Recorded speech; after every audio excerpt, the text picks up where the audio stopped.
প্রিয় শিক্ষার্থীরা, আশা করি তোমরা অনেক ভালো আছো, সুস্থ আছো, নিরাপদে আছো। তোমাদের সকলকে আজকের এই সমাজবিজ্ঞান প্রথম পত্রের অনলাইন ক্লাসে স্বাগত জানাচ্ছি। আমি উর্মিলা গুড়িয়া, প্রভাষক সমাজবিজ্ঞান, চিত্রা মহিলা ডিগ্রি কলেজ, তেরাখাদা, খুলনা। প্রিয় শিক্ষার্থীরা, আজকে আমাদের আলোচ্য বিষয় সমাজবিজ্ঞান প্রথম পত্রের সপ্তম অধ্যায়ের সামাজিকীকরণের সংজ্ঞা ও সামাজিকীকরণের মাধ্যমসমূহের ভূমিকা ও এর প্রভাব সম্পর্কে। আমরা এখন আলোচনা করব সামাজিকীকরণ কাকে বলে। মানুষ সামাজিক জীব। মানুষের পাশাপাশি সমাজে আরও অনেক প্রাণী বাস করে। তাহলে এই প্রাণীরা কি অসামাজিক? প্রকৃতপক্ষে মানুষ সামাজিক জীব হয়ে জন্মগ্রহণ করে না। তাকে সামাজিক জীব হিসেবে পরিচিত হওয়ার জন্য একটি নির্দিষ্ট প্রক্রিয়া অনুসরণ করতে হয়, আর এই প্রক্রিয়ার নামই সামাজিকীকরণ। আমি আবারও বলছি, সামাজিকীকরণ বলতে এমন একটি প্রক্রিয়াকে বোঝায় যার মাধ্যমে একজন মানুষ সমাজে বসবাসের উপযোগী হয়ে গড়ে ওঠে। আমি আবারও অন্যভাবে বলবো, সামাজিকীকরণ হলো এমন একটি প্রক্রিয়া যার মাধ্যমে মানব শিশু ক্রমশ সামাজিক মানুষে পরিণত হয়। এবার আমরা আসব সামাজিকীকরণের মাধ্যমসমূহের ভূমিকা ও প্রভাব সম্পর্কে। সামাজিকীকরণ বিভিন্ন উপায়ে হয়ে থাকে, তবে প্রকৃতিগত বিচারে একে দুই ভাগে ভাগ করা হয়। শিশুর উপর যাদের কর্তৃত্ব এবং যারা শিশুর সমপর্যায়ভুক্ত নয়, যেমন পিতা, মাতা, শিক্ষক। দ্বিতীয়ত, যারা শিশুর সমপর্যায়ভুক্ত, যেমন বন্ধুবান্ধব, খেলার সাথী। সামাজিকীকরণের প্রধান মাধ্যম নিয়ে আমরা এখন আলোচনা করব। সামাজিকীকরণের প্রধান মাধ্যমগুলো হলো পরিবার, শিক্ষা প্রতিষ্ঠান, সঙ্গী দল,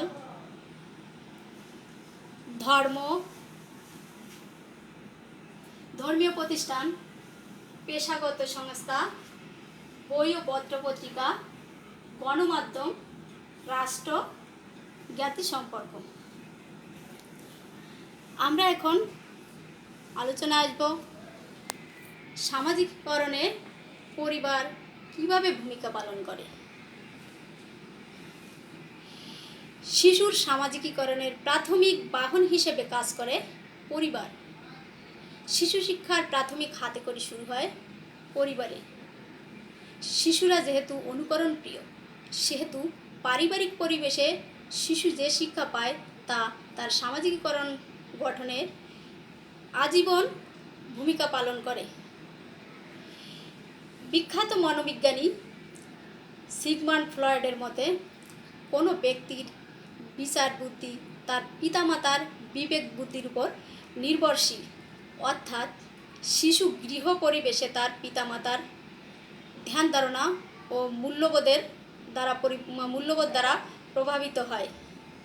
পরিবারের ধারা কী, সেখানে কী ধরনের প্রথা, প্রতিষ্ঠান, নিয়মকানুন প্রচলিত, এসবের উপর ভিত্তি করে শিশু তার একটা নিজস্ব জীবনধারা গড়ে তোলে। শিশুর সামাজিকীকরণে পরিবারের ভূমিকাকে তিন ভাগে ভাগ করা হয়। তো এবার আমরা আসব যে শিশুর সামাজিকীকরণের প্রাথমিক বাহন কি? পরিবার। এই পরিবার তাহলে শিশুর শিক্ষার হাতেখড়ি কোথায় শুরু হয়? পরিবারে। শিশু শিক্ষার হাতেখড়ি পরিবারে শুরু হয়। শিশুর সামাজিকীকরণে পরিবারের ভূমিকাকে যে তিন ভাগে ভাগ করা হয়, সেই তিন ভাগ সম্পর্কে এখন আমরা আলোচনা করব। সেটা হলো পিতামাতার মধ্যে সম্পর্ক, পিতামাতা ও শিশুর মধ্যে সম্পর্ক, পরিবারের শিশুর মধ্যে সম্পর্ক। এখন আমরা আসবো পিতামাতার মধ্যে সম্পর্ক। একটি পরিবারে কতখানি সুখী তা অনেকটা নির্ভর করে পিতামাতার সম্পর্কের উপর। যে পরিবারে পিতামাতার মধ্যে সম্পর্ক ভালো থাকে সে পরিবারকে সুখী পরিবার বলে। আবার যে পরিবারে পিতার মধ্যে দ্বন্দ্ব কলহ লেগে থাকে সেই পরিবারকে অসুখী পরিবার বলে। এই অসুখী পরিবার শিশুর ব্যক্তিত্ব গঠনে বাধা স্বরূপ। কেননা শিশুরা তার মাতা পিতার সাথে একাত্মতা বোধ করে এবং পিতামাতার গুণাবলীকে নিজের মনে করে এবং সেগুলোকে নিজের মধ্যে প্রতিফলিত করে শিশু গর্ববোধ করে। আর একই কারণে সে পিতামাতার মধ্যকার দ্বন্দ্বকে সে নিজের মধ্যে অনুভব করে। এক্ষেত্রে থেকে তার মনে অসহায়বোধের জন্ম নেয়, যা পরবর্তীতে উগ্র বিচ্যুতি আচরণের জন্ম দিতে পারে। তাহলে সুখী পরিবার কাকে বলে? যে পরিবারে পিতামাতার মধ্যে সম্পর্ক ভালো থাকে সেই পরিবারকে সুখী পরিবার বলে। আর অসুখী পরিবার কাকে বলে? যে পরিবারে পিতামাতার মধ্যে দ্বন্দ্ব সংঘাত লেগে থাকে সেই পরিবারকে অসুখী পরিবার বলে। আর শিশুর ব্যক্তিত্ব গঠনে কী বাধা হয়ে দাঁড়ায়? এই অসুখী পরিবার শিশুর ব্যক্তিত্ব গঠনের পথে বাধা হয়ে দাঁড়ায়। আর এর ফলে কি হয়? এর ফলে শিশুর মধ্যে অসহায়বোধের জন্ম নেয়, যা থেকে পরবর্তীতে শিশু উগ্র বিচ্যুতি আচরণ করে থাকে। এখন আমরা আসব পিতা মাতা ও শিশুর মধ্যে সম্পর্ক। পিতা মাতা ও শিশুর মধ্যে সম্পর্ক কেমন হওয়া উচিত? এটা একটা বিতর্কিত বিষয়। অনেকে মনে করে পিতামাতার অনুমোদনশীল হওয়া উচিত, কেননা শিশুর প্রতি তাদের যে ভালোবাসা আছে তা প্রকাশ হওয়া বাঞ্ছনীয়। আবার অন্যান্যরা মনে করে পিতামাতার কঠোর হতে হবে, যাতে শিশু নিয়মানুবর্তিতা মেনে চলে সে বিষয়ে খুব জোর দিতে হবে। আবার দ্বিতীয় ধারায় বিশ্বাসীরা মনে করে শিক্ষণ হচ্ছে অনুবর্তনের বিষয়। কোনো প্রকার স্নেহের সুর ছাড়া অনুবর্তনের মাধ্যমে শিক্ষণ কার্যকরী করা যেতে পারে। বিভিন্ন পরিবারের পিতামাতা তাদের ছেলে মেয়েদের সাথে বিভিন্ন রকমের আচার আচরণ করে থাকে। ফলশ্রুতিতে ছেলে মেয়েদের ব্যক্তিত্ব বিভিন্ন রকমের হয়ে থাকে। যেমন কোনো পরিবারের পিতামাতা একটু সময় করে তাদের ছেলে মেয়েদের সময় দেয়, ছেলে মেয়েদের সাথে বন্ধুত্বপূর্ণ সম্পর্ক গড়ে তোলে, ছেলে মেয়েদের খেলার সাথে অংশগ্রহণ করে তারা তাদের আনন্দ দেওয়ার চেষ্টা করে। এসব পরিবারের ছেলেমেয়েরাদের জীবন পরবর্তীকালে সহজ হয় এবং তারা আত্মবিশ্বাসী হয়ে ওঠে এবং অন্যদের সাথে সহজভাবে সম্পর্ক গড়ে তোলে। অপরদিকে যেসব পরিবারের পিতামাতা ব্যস্ততার অজুহাতে ছেলে মেয়েদের প্রয়োজনীয় চাহিদাগুলো পরিচারক পরিচারিকার মাধ্যমে মিটিয়ে থাকে, সেসব পরিবারের ছেলে মেয়েদের পরবর্তীকালের জীবন সহজ নাও হতে পারে। তারা অনেক সময় নিঃসঙ্গ বোধ করে, ফলে তারা একরোখা ও জেদি হয়ে উঠতে পারে। তাহলে পিতামাতা ও শিশুর মধ্যে সম্পর্ক কেমন হওয়া উচিত? অনেকে মনে করে পিতামাতা ও শিশুর মধ্যে সম্পর্ক অনুমোদনশীল হওয়া উচিত। আবার অন্যেরা মনে করে এই সম্পর্ক খুব কঠিন হওয়া দরকার, যাতে শিশু নিয়মানুবর্তিতা সঠিকভাবে মেনে চলে। আবার দ্বিতীয় ধারায় তারা বিশ্বাস করে যে অনুবর্তনের মাধ্যমে স্নেহের সুর ছাড়া অনুবর্তনের মাধ্যমে এই শিক্ষণ কার্যকরী করা যেতে পারে। আর এই আর অন্য পিতামাতারা কি মনে করে বা কি করে, কিছু পিতামাতারা তাদের ছেলে মেয়েদেরকে একটু সময় দেয়, আবার এদের সাথে বন্ধুত্বপূর্ণ সম্পর্ক গড়ে তোলে এবং এদের খেলাধুলায় অংশগ্রহণ করে অনেক সময় এদের আনন্দ দেওয়ার চেষ্টা করে। এর ফলে কি হয়, এর ফলে ওই পরিবারের ছেলে মেয়েদের পরবর্তীকালে জীবন সহজ সরল হয়ে ওঠে এবং তারা অন্যের সাথেও সহজভাবে সম্পর্ক গড়ে তুলতে পারে। আর যেসব পিতামাতারা ছেলে মেয়েদের সময় দিতে পারে না, তাদের কি হয়, তাদের পরবর্তীকালের জীবনও সহজ সরল নাও হতে পারে। এর ফলে এদের মধ্যে নিঃসঙ্গতা বোধের জন্ম নেয়, ফলে এরা কি হয়, একটু একরুখাও জেদি টাইপের হয়ে ওঠে। এখন আমরা আসব পরিবারের শিশুদের মধ্যে সম্পর্ক। মনোবিজ্ঞানী আলফ্রেড অ্যাডলারের মতে পরিবারের শিশুর জন্ম ক্রমশ তার ব্যক্তিত্বের উপর প্রভাব বিস্তার করে। তার মতে পরিবারে অপেক্ষাকৃত কনিষ্ঠ শিশু হীনমন্যতায় ভোগার সম্ভাবনা অধিক। তাই এই হীনমন্যতাকে কাটিয়ে ওঠার জন্য শিশু তার পরিবারের অন্যান্য ভাই বোনের প্রতি আধিপত্য লাভের চেষ্টা করে।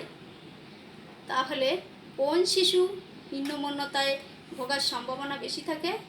পরিবারের কনিষ্ঠ শিশু। আর এই হীনমন্যতাকে কাটিয়ে ওঠার জন্য সে কী করে? পরিবারের অন্যান্য ভাই বোনের উপর আধিপত্য বিস্তার লাভের চেষ্টা করে। তো আমরা এখন আসব শিক্ষা প্রতিষ্ঠান সম্পর্কে। শিক্ষা প্রতিষ্ঠান কীভাবে সামাজিককরণে ভূমিকা পালন করে সে সম্পর্কে। শিশুকে তার স্কুলের নতুন পরিবেশের সাথে খাপ খাইয়ে নিতে হয়, তাকে স্কুলের নিয়মকানুন মেনে চলতে হয়। ফলে শিশুর মধ্যে উদ্যোগ নেওয়ার প্রবৃত্তি, স্বাধীন চেতা মনোভাব, সহযোগিতা, নিয়মানুবর্তিতা জেগে ওঠে। আইনের প্রতিও তার শ্রদ্ধাবোধ জাগে এবং সে অনেকটা সহনশীল হয়ে ওঠে। স্কুলে শিক্ষকেরও শিশুদেরকে খাপ খাইয়ে নেওয়ার ব্যাপারে বেশ কিছু ভূমিকা পালনের সুযোগ থাকে। যেমন ক্লাসে একটি নিঃসঙ্গ শিশু রয়েছে, সে কারোর সাথে মিশতে পারছে না। শিক্ষক তাকে ডেকে ক্লাসের একটি বিশেষ স্থানে বসিয়ে তাকে ক্লাসে পড়ানো ও খেলাধুলার অন্যান্য বিষয় সম্পর্কে সাহায্য করতে পারে। এছাড়া শিক্ষকের ধ্যান ধারণা, আচরণ শিশুর আচরণকে প্রভাবিত করে থাকে। তাহলে শিশুকে তার স্কুলের নতুন পরিবেশের সাথে খাপ খাইয়ে নিতে হয়। তাছাড়া সে কী করে? স্কুলের নিয়মকানুন মেনে চলে। আর এই নিয়মকানুন মেনে চলার জন্য তাকে উদ্যোগী হতে হয়, স্বাধীন চেতা মনোভাব সৃষ্টি হয় তার মধ্যে, সহযোগিতা, আত্মনির্ভরশীলতা জাগে ইত্যাদি। এছাড়া আইনের প্রতিও তার শ্রদ্ধাবোধ জাগে। এবার আমরা আসব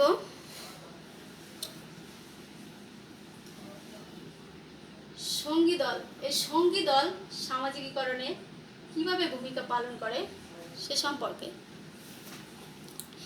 সামাজিকীকরণে সঙ্গী বা খেলার সাথীরাও গুরুত্বপূর্ণ ভূমিকা পালন করে।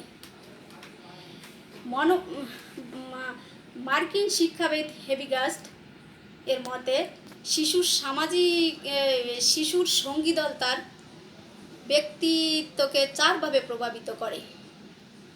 এগুলো হলো সমবয়সীদের সাথে মেনে চলা, মূল্যবোধের প্রতি সংবেদনশীল হওয়া, সমাজ থেকে উপযুক্ত মনোভাব ভূমিকা গ্রহণ করা ও স্বাবলম্বী হওয়া।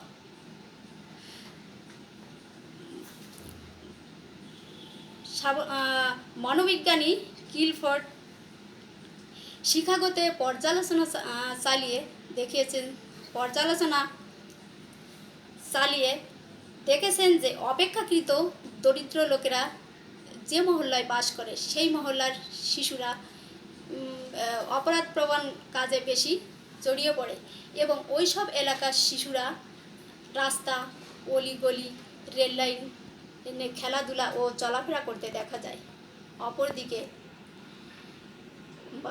ভদ্র আবাসিক এলাকায় অপরাধ প্রবণতার হার কম থাকে। তাই শিশুদেরকে অপরাধপ্রবণ কাজে লিপ্ত হওয়ার ব্যাপারে সঙ্গী দল এক শক্তিশালী ভূমিকা পালন করে। তাহলে সঙ্গী দল যে শিশুর ব্যক্তিত্বকে কয় ভাগে প্রভাবিত করে? 4 ভাবে প্রভাবিত করে। এগুলো হচ্ছে কি কি?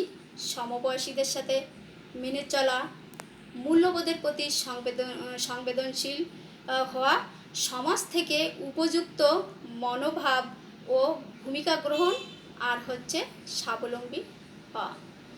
আর কোন এলাকার শিশুরা বেশি অপরাধপ্রবণ কাজে জড়িত থাকে? অপেক্ষাকৃত যে এলাকায় দরিদ্র লোকেরা বসবাস করে সেই এলাকার শিশুরা বেশি অপরাধ কাজে যুক্ত থাকে এবং এদেরকে কোথায় কোথায় দেখা যায়? রাস্তা, অলিগলি, রেল লাইনে খেলাধুলা ও চলাফেরা করতে দেখা যায়। আর কোন এলাকায় অপরাধ কম থাকে বা অপরাধের হার কম থাকে? ভদ্র আবাসিক এলাকায়। আর শিশুদেরকে এই অপরাধমূলক কাজে লিপ্ত হওয়ার ব্যাপারে কারা ভূমিকা রাখে? সঙ্গী দল সবচেয়ে শক্তিশালী ভূমিকা পালন করে। এবার আমরা আসব ধর্মীয় প্রতিষ্ঠান। ধর্মীয় প্রতিষ্ঠান সামাজিকীকরণে কীভাবে ভূমিকা রাখে? সামাজিকীকরণের ধর্মীয় প্রতিষ্ঠান গুরুত্বপূর্ণ ভূমিকা পালন করে। জন্ম থেকে মৃত্যু পর্যন্ত আজীবন মানুষ নানা আচার আচরণের সাথে যুক্ত থাকে। ফলে সমস্ত মানুষের মধ্যে ধ্যান ধারণা, আদর্শ বিশ্বাস ও সমাজ জীবনের ধারার উপর ধর্মীয় প্রভাব প্রতিক্রিয়ার অস্তিত্ব সহজেই প্রতিফলিত হয়। একটি শিশু যে পরিবারে জন্মগ্রহণ করে সেই পরিবারের আচার আচরণ রীতিনীতি সে সহজেই রপ্ত করে। ফলে ওই শিশুর মধ্যে ওই নির্দিষ্ট ধর্মের অনুসারী হতে দেখা যায়। তাহলে শিশু কী করে? যে পরিবারে জন্মগ্রহণ করে সেই পরিবারের আচার আচরণ রীতিনীতি সে সহজেই রপ্ত করে এবং তাকে ওই ধর্মের ওই পরিবারের নির্দিষ্ট ধর্মের অনুসারী হতে দেখা যায়। আমরা এরপরে আসব পেশাগত সংস্থা। পেশাগত সংস্থাও সামাজিকীকরণে বিশেষ ভূমিকা পালন করে। শিক্ষা জীবন শেষে ব্যক্তি পেশাগত সংস্থার মাধ্যমে বিভিন্ন ক্রিয়াকলাপের সাথে যুক্ত হয়। ফলে তার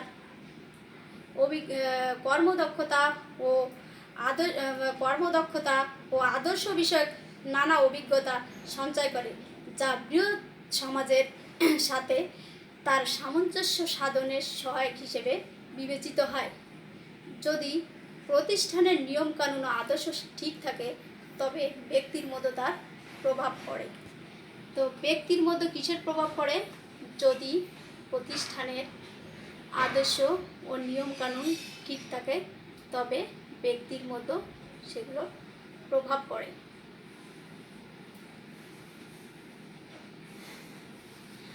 আমরা এরপরে আসব বই ও পত্রপত্রিকা কিভাবে ভূমিকা রাখে। গ্রন্থ, জার্নাল, ম্যাগাজিন ও পত্রপত্রিকা সমাজের জ্ঞান, আদর্শ, মূল্যবোধ, রীতিনীতি, বিশ্বাস প্রতিবিম্বিত হয়। অর্থাৎ এর মাধ্যমে সহজেই সমাজের প্রচলিত ধ্যান ধারণার সাথে পরিচিত হওয়া যায়, যা ব্যক্তিকে সমাজের সাথে খাপ খাইয়ে নিতে সাহায্য করে। তবে এক্ষেত্রে ব্যক্তি যদি শিক্ষিত হয় তাহলে সুবিধাটি বেশি। ইদানিং অনেক পরিবারের ছেলে মেয়েদেরকে নিয়মিত টিভিতে পত্রপত্রিকা পাঠ দেখতে দেখা যায়, যা তাদের সামাজিকীকরণে প্রভাব ফেলে। তো ইদানিং অনেক পরিবারের ছেলেমেয়েরা কী করে, নিয়মিত টিভিতে পত্রপত্রিকা পাঠ দেখে থাকে, আর এগুলো কী করে, তাদের সামাজিকীকরণে বিশেষ প্রভাব বিস্তার করে। আমরা এবার আসবো গণমাধ্যম। সামাজিকীকরণে গণমাধ্যমের ভূমিকাও নেহাত কম নয়। এই গণমাধ্যম বলতে ইলেকট্রনিক ও প্রিন্ট মিডিয়াকে বোঝানো হয়, যেমন রেডিও, টিভি, পত্রপত্রিকা ইত্যাদি। এর মাধ্যমে ব্যক্তি সামাজিক বিধিবিধান ও সমস্যা সম্পর্কে জ্ঞান লাভ করে। প্রচার মাধ্যমে প্রচারিত বিজ্ঞাপন দ্বারাও মানুষ প্রভাবিত হয়, আর এই প্রভাব ব্যক্তিভেদে পৃথক হয়ে থাকে তার ব্যক্তিত্বের কারণে। গণমাধ্যমটা কি? গণমাধ্যম বলতে ইলেকট্রনিক ও প্রিন্ট মিডিয়াকে বোঝানো হয়, যেমন রেডিও, টেলিভিশন, পত্রপত্রিকা ইত্যাদি। আর এই গণমাধ্যমে প্রচার মাধ্যমে প্রচারিত বিজ্ঞাপন দ্বারা কারা প্রভাবিত হয়? মানুষ প্রভাবিত। আর এই প্রভাব ব্যক্তিভেদেও পৃথক হয়ে থাকে, এটা তার ব্যক্তিত্বের কারণে। এরপরে আসবো রাষ্ট্র। রাষ্ট্র কিভাবে সামাজিকীকরণে ভূমিকা রাখে? সামাজিকীকরণের ক্ষেত্রে রাষ্ট্রের ভূমিকা কম নয়। রাষ্ট্র একটি কর্তৃত্বমূলক প্রতিষ্ঠান। রাষ্ট্র সমস্ত মানুষের আচার আচরণকে নিয়ন্ত্রণ করে। অনেক সমাজবিজ্ঞানী আধুনিক সমাজে মানুষের সম্পর্ক স্বার্থ রক্ষার জন্য রাষ্ট্রকে একটি শক্তিশালী প্রতিষ্ঠান হিসেবে বিবেচনা করেছেন। রাষ্ট্র আইনের মাধ্যমে নাগরিকদের আচার আচরণ নিয়ন্ত্রণ করে। রাষ্ট্র যে আইন প্রণয়ন করে তা অমান্য করলে অমান্যকারীকে শাস্তি ভোগ করতে হয়। রাষ্ট্র সমাজবদ্ধ মানুষের আচার আচরণকে সক্রিয়ভাবে নিয়ন্ত্রণ করে সমাজের শান্তি প্রতিষ্ঠা রেখেছে। তাহলে রাষ্ট্র কোন ধরনের প্রতিষ্ঠান? কর্তৃত্বমূলক প্রতিষ্ঠান। এই রাষ্ট্র সমস্ত মানুষের জন্য কি করে? সমস্ত মানুষের আচার আচরণকে নিয়ন্ত্রণ করে। এছাড়া রাষ্ট্র মানুষের মধ্যে সম্পর্ক স্বার্থ রক্ষা হিসেবে শক্তিশালী প্রতিষ্ঠান হিসেবে কাজ করে। রাষ্ট্র আরও কী করে? রাষ্ট্র সমাজে নাগরিকদের জন্য আইন প্রণয়ন করে নাগরিকদের আচার আচরণকে নিয়ন্ত্রণে রাখে।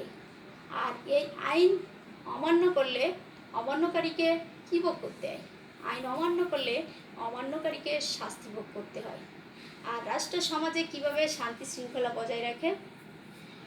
রাষ্ট্র আইন প্রণয়ন করে নাগরিকদের আচার আচরণকে সক্রিয়ভাবে নিয়ন্ত্রণ রেখে সমাজের শান্তি শৃঙ্খলা বজায় রাখে। এরপরে আমরা আসবো জ্ঞাতি সম্পর্ক সম্পর্কে। জ্ঞাতি সম্পর্ক সামাজিকীকরণে বিশেষ ভূমিকা পালন করে। শিশু